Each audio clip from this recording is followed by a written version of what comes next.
All right, it's official. Woj Dan Hurley has turned down the Lakers' offers. 6 years, $70 million. So the Lakers offered him $11.5 million per year, which is double his UConn salary. We predicted it. That was our lean. I said I felt 65-35 he would pass. I had two really good sources on this. One, somebody that talked to Hurley this weekend, and he was having real doubts. He was asking people who he didn't know particularly well, what are your thoughts on it? What would you do? He was searching for answers. And my feeling is there were too many certainties. His wife's from the East Coast. UConn's a juggernaut. He's the best college coach. They've got recruiting momentum. It's a nice place to live. He's got control of personnel. His parents' history is high school and college coaching, not the NBA. The Lakers is a big brand. I do not think it's a great job right now. So my feeling was 65-35 he would stay. Anytime I've had to make a big decision, if I'm going to take the job, I kind of know really quickly after an interview.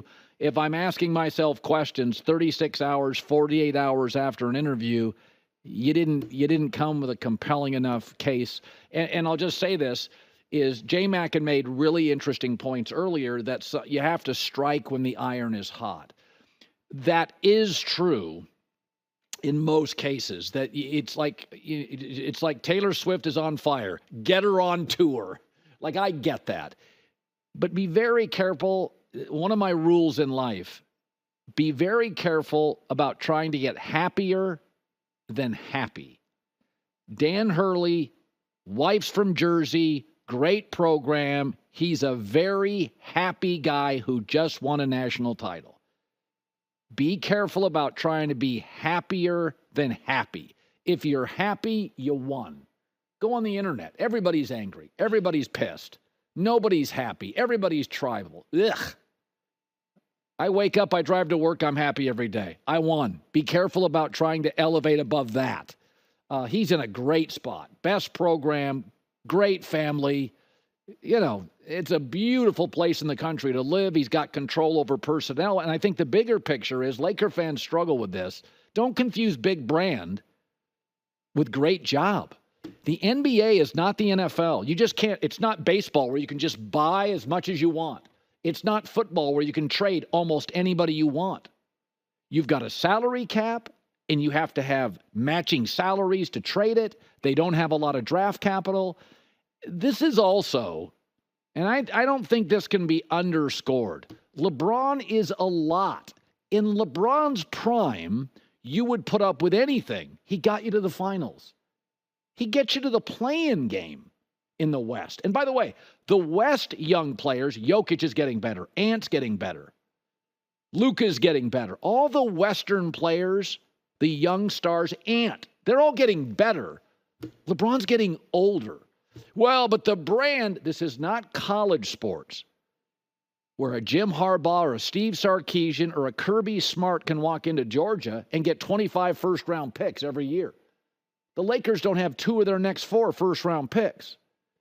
So this is a very hard league. And the draft only gives you about 8 good players a year. Like, this is a bad draft. Draft picks don't mean anything this year. People are trying to push draft picks off. In the NFL, you'll get a bad draft. 2 years ago, it was a weak NFL draft. Most of my executive buddies, scouts buddies were like, you run out of player by late 3rd, early 4th, you're out of players. Now, you can get Puka Nacua. There are gems, but it wasn't considered a great draft. This was considered a great draft. But in the NFL, you're going to get 4 really good rounds with still gems undrafted, 5th, 6th, 7th. In the NBA, like this draft, you may not have a star in it. You may not have a single star in this draft. So and also when you get in the NBA, when you get a star, he's 19. He's Jalen Green. He doesn't even know how to play. Detroit Lions get Penei Sewell, great day 1. Aiden Hutchison, great year 1. In football, you get guys that can play immediately. C.J. Stroud, stud, second half of his first game.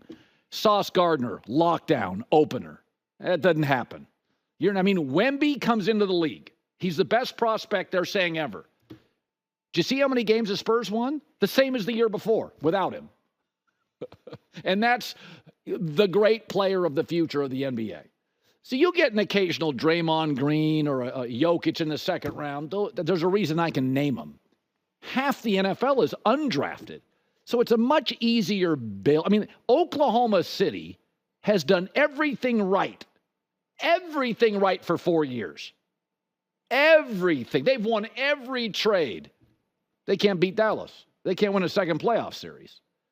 And Sam Presti, for 3 to 4 years, has literally just, I mean, think of how good Danny Ainge did in Boston. He won every trade. It felt like for 5 years, right? Like everything. And they're still looking for titles.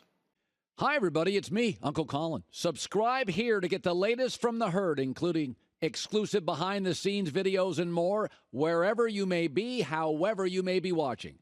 Thanks again for making us part of your day.